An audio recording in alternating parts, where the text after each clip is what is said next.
Remember the good old days when Resident Evil was a horror franchise? Yeah, me neither. Still, Capcom's latest game based on the popular series goes out of its way to assure you it is not a Resident Evil game at all.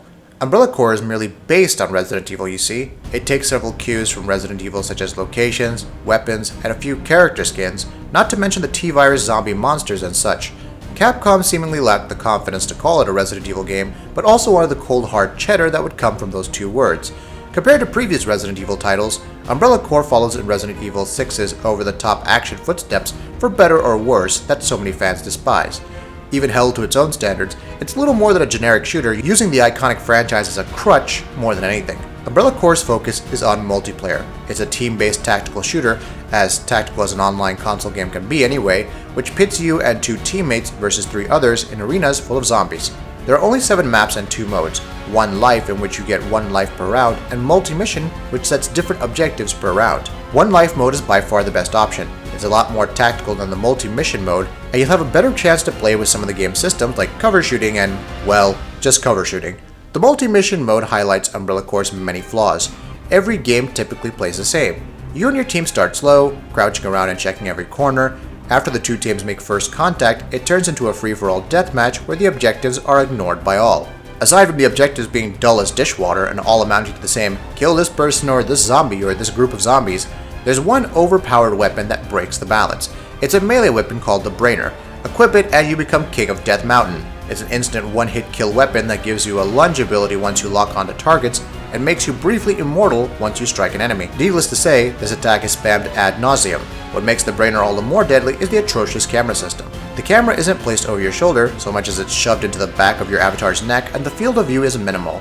This results in the player character taking up close to a third of the screen, leaving you vulnerable to someone busting up beside you with the Brainer. The game has a hard time keeping games fair in other ways too. Lower level players are regularly matched together against a team comprising of people ranked level 30 or above. Whenever you're killed, the game will often spawn you in front of or behind the entire opposing team who are still teabagging your corpse. Visual design is sorely lacking. Each environment looks the same and obstacles blend into muddy backgrounds, making them hard to see until you run face first into them. One map in particular, Raccoon City, is especially bad for this. It's night and there's a constant rain effect that looks more like hail. Visibility is so poor in this level, everyone generally runs to the center of the map to stab each other in the face or camp in the starting areas. There are zombies in every match, one more loose thread desperately tying Umbrella Corps to its big brothers. Their inclusion is the one thing keeping this from being the most generic shooter in the world, though their implementation is questionable. Everyone has a little zombie pacifying shield that makes them harmless, but if this shield gets damaged, which happens by taking too much damage, the shield goes down. The zombies will be standing around looking bored 1 minute, and the next, literally all of them swarm you from every corner of the map. It's striking to watch in spectator mode as your teammate mows down 2 enemy combatants, only to be killed by a zombie dog they either couldn't see or didn't realize was suddenly a threat. Umbrella Corps is a very confused game. It's designed as scattershot with as many traces of Call of Duty's frenetic action with Counter-Strike's slower pace. There's the aforementioned cover system which should allow you to dodge out of the way of enemy shots, and the game is more than happy to highlight every single cover opportunity with the bright blue border as you walk by.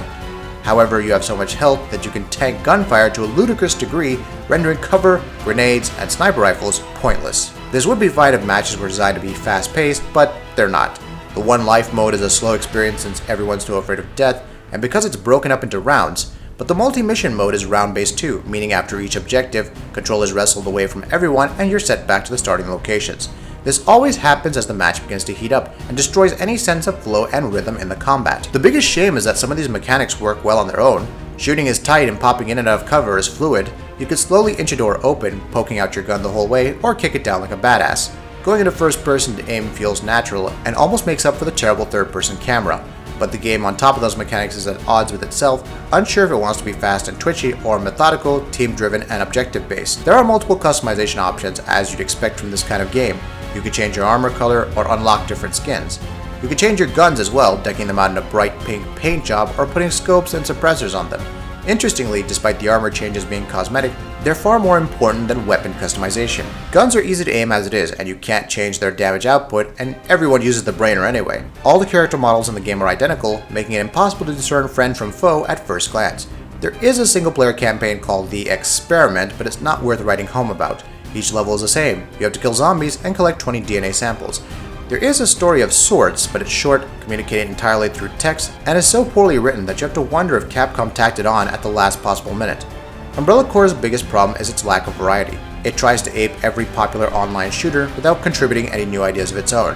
It represents everything wrong with the video game industry from 5 years ago, a once beloved franchise turned into an online shooter crammed with cover-based shooting, pointless customization, lazy single player, and overpriced cosmetic DLC.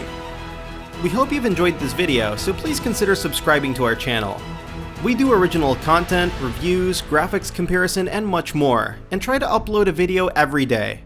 Thank you very much for checking us out.